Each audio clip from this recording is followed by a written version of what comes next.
Tarehe 8 mwezi wa 5 2025 majira ya saa 6:30 usiku katika mgodi wa Goldfield Company uliopo kijiji cha Lukarasi, wilaya ya Mbinga, mkoa wa Ruvuma, kulitokea tukio la maji kuingia kwenye mgodi na hivyo kusababisha mgodi kujaa maji na hivyo kutitia na kifusi kuziba kwenye mgodi huo.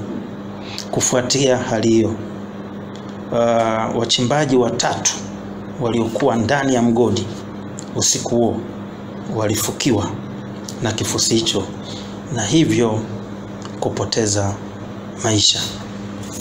Jeshi la polisi likiongozwa na jeshi la zimamoto na uokoaji na vyombo vingine vya ulinzi na usalama kwa takriban wiki nzima imekuwa likipambana kuhakikisha watu hao waliokuwa wamefukiwa wanapatikana. Hivyo basi jana tarehe 16 timu hiyo ya uokoaji ilifanikiwa kuopoa miili ya watu wawili. Mmoja anaitwa Faustin Isidori Komba, huyu ana miaka 25, matengo na kazi yake kubwa ni mchimbaji.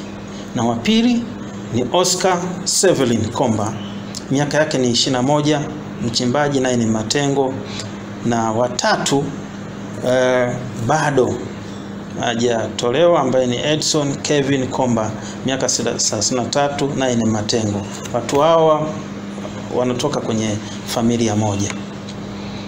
Na bado timu ya uokoaji iko kwenye eneo la tukio, inaendelea kupambana kuhakikisha tunapatikana mwili wa tatu. Na taarifa zaidi ya operation nzima jinsi ilivyoendeshwa itatolewa na mkuu wa jeshi la zimamoto na uokoaji mkoa wa Ruvuma. Tukio la 4 ni misako mbalimbali inayoendelea kuanzia jana tarehe 16 mwezi wa 5 2025 katika mji wetu wa Songea. Jeshi la polisi mkoa wa Ruvuma kufuatia matukio yaliyoanza kujitokeza uporaji ya wizi na ubakaji limeamua kuendesha operation kali.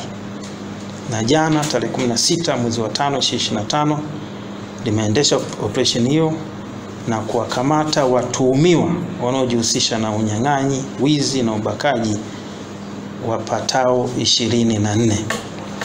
Watuhumiwa hawa watafikishwa mahakamani hivi karibuni. Jeshi la polisi mkoa wa Ruvuma linatoa wito kwa vijana wote kupunguza wivu wa mapenzi na hasira zisizokuwa na msingi, na wakikataliwa wawe na subira, kwani watapata mwingine ambao watakuwa wamepangiwa na Mwenyezi Mungu. Ili kuwa mwanafamilia bora wa Global TV, usisahau kusubscribe, like, kushare na kucomment. Baada ya kusubscribe, bonyeza alama ya kengele ili kupata taarifa kwa kila video inayopanda Global TV Online.